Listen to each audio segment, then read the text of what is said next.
If you're obsessed with assessment, then you're in the right place. If you're mildly interested in assessment, then you're in the right place as well. And if you really hate assessment, I think this is also the right place because maybe you'll learn to love it. Exactly, yeah. We turn away no one on this show. You're all welcome, and thanks for tuning in. We aim to interrogate educational assessment and get to the bottom of how all of the cogs and the gears were together. My name is Sam Deno, and I am the assessment lead at Twinkle Educational Publishing. I come from a secondary school background. This is Emma Louise Rose McHale. Hello. I also work at Twinkle with Sam. I look after all of our lovely STEM leads, and I'm from a primary background, so covering all bases. Today, we're going to be talking about, get ready for this, Emma, assessment validity. I like that does have an exclamation mark on the end of your notes. I had to do something to jazz it up because if two words together ever sounded more boring, then I can't think what they would be. But one of those words is in the title of your podcast, Sam. You put assessment. You put assessment alongside hypertension. It doesn't sound boring, does it? No. I agree. Yeah, those two words together don't sound super colourful. But it is fascinating, and critically, it's foundational to ensuring that we're getting the most out of assessment in the classroom.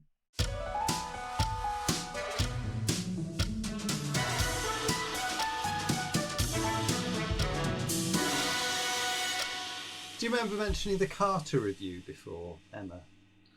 Oh, yes. Although I feel it hasn't come up for a while. No, it depends on the release dates of all of our episodes, but it is out. Oh, yeah, what order? If you pick through our episodes, you will find reference to the Carter Review, which was a report in 2015. So I'm going back a long way, 10 years, on the effectiveness of teacher training. And it was the last big review of teacher training.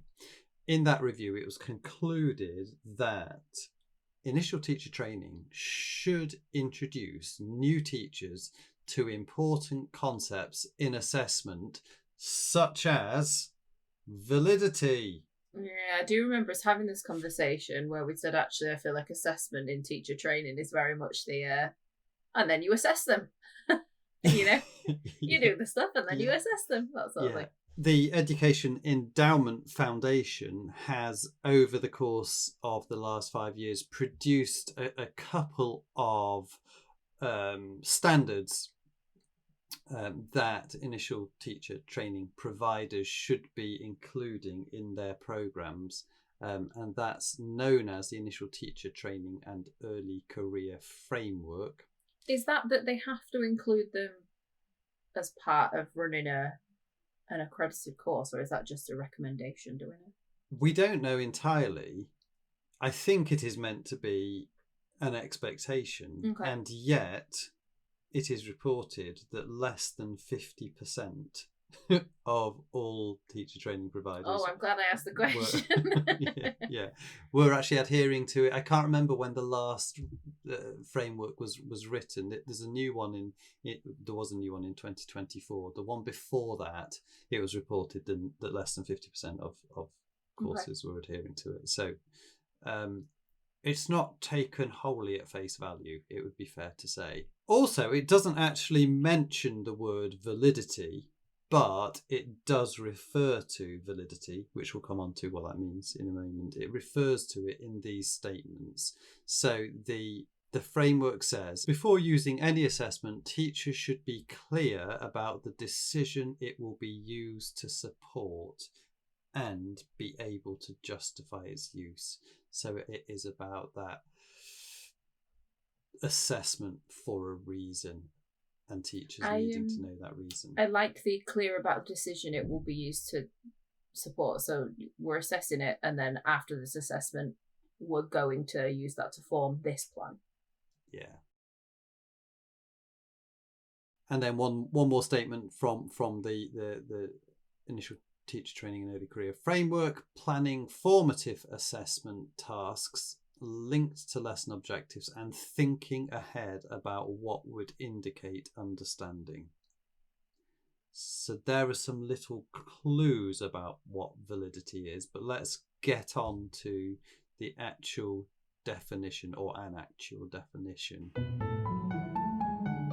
The website Evidence-Based Assessment describes the implication of validity as being twofold. The ability of the assessment to test what it intends to measure. I used to deliver some of the teacher training at Leeds University for history and geography modules. So like how you should be covering history and geography within a primary and early year setting. And I always broke it down into planning, teaching and learning, and then assessment. And it was like a big thing where like I'd give students, adult students, a piece of work to mark, like a piece of history work to mark. And without fail, they would all mark the capital letters and full stops and then share it. And it was like, but what are you asking them to do? Because you've asked them a question about history and you've gone in and marked the capital letters and the full stops. I'm not saying you shouldn't. I'm not saying that's not an opportunity to go, oh, well, let's just correct these while we're here. But that's absolutely not what you've assessed them on. Yeah. And it was always something I found really interesting in that kind of non-core subject. Assessment. So it's interesting that that's there. Yeah, and I think that's precisely it, because actually you could, what you intend to measure could be full stops and capital letters if that's what you want it to test. Yeah. But actually, as you say, in the case of a piece of history, mostly what you want to test is not that. And then the second part of validity in assessment is the ability of the assessment to provide information which is both valuable and appropriate for the intended purpose. And that goes back to that framework. So it's about assessment for a purpose, and assessment which gives you the information that actually helps you to meet that purpose. I've got an example from my sort of secondary English teacher background. If I want to test whether or not my class has understood the events of Macbeth Act 1, Scene 1, then if I ask them to predict what's going to happen in Act 1, Scene 2, that wouldn't give me validity. That wouldn't be a valid way of checking their understanding of Scene 1. It would tell me what some people had understood about Scene 1 and could infer into the next passage of the book. But it would be exclusive, because it would only tell me about the ones who had understood it. It wouldn't tell me about how the other ones hadn't understood, if you see what I mean. I guess as well, you could have ones that had really understood it, but then weren't necessarily very creative themselves, so struggled to then think about how a story might progress too. Yeah. Yes, that's true. Yeah. So again, it just wouldn't be testing the right thing, and it'd be much better to, for example, have a multiple choice quiz about the events that had already taken place, and then you can gauge across the whole class. Okay, they understand this, they understand this, they don't understand this, and you could gauge that. And you can see from that example that you can think about the validity of assessment when you're planning on a small formative scale in a classroom. But obviously that validity of assessment is something that has to be factored in when exam boards are writing exams and so on and so forth. High stakes, summative assessments, and also low stakes formative assessments. Validity is so important. There's no point in assessing somebody just for the sake of assessing. The Cambridge English blog asks these questions around test setting. Why are we testing?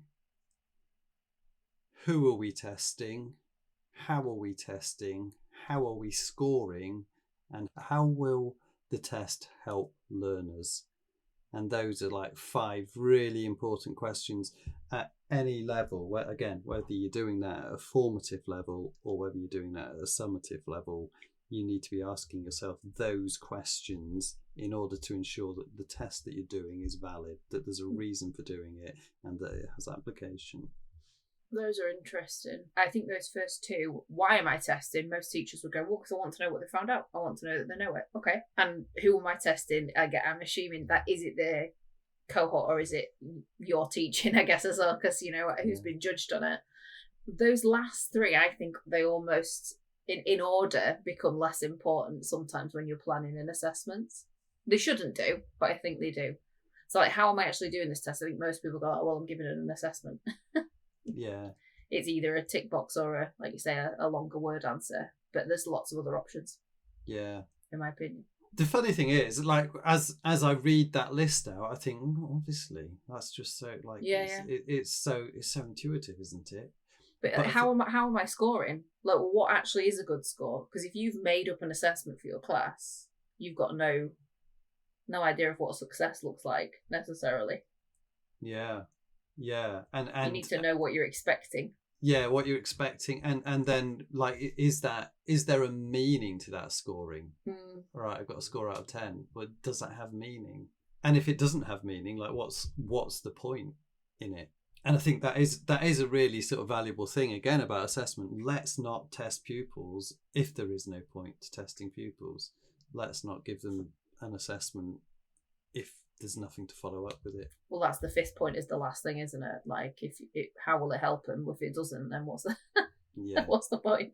Yeah. When I write learning objectives for a lesson, I'm often, here's a learning objective because there is, but I'm not actually thinking about, well, does that serve a purpose? It's just, well, I've got to teach something, so here's the learning objective.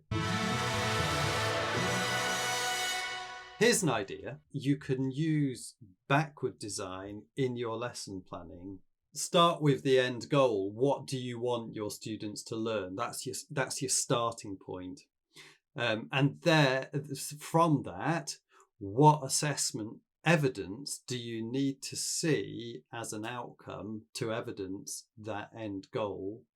And therefore, what do you need to teach? So you're starting with what you want to see at the end and using that to plot what you deliver at the beginning. That's a very effective way of planning your work to ensure that you are creating valid assessment, valid learning paths, valid curriculum for your pupils. Wouldn't it be great in an ideal world if that was what you got when you were handed the curriculum document? Like, by the end of year 3, I know that they sort of do phrase it like, if somebody went, you've got to cover a local history study. But wouldn't it be great if they were like, at the end of the local history study, this is what you should test the children on? Almost like giving you the assessment standards, which would be great. Yeah, that would be good.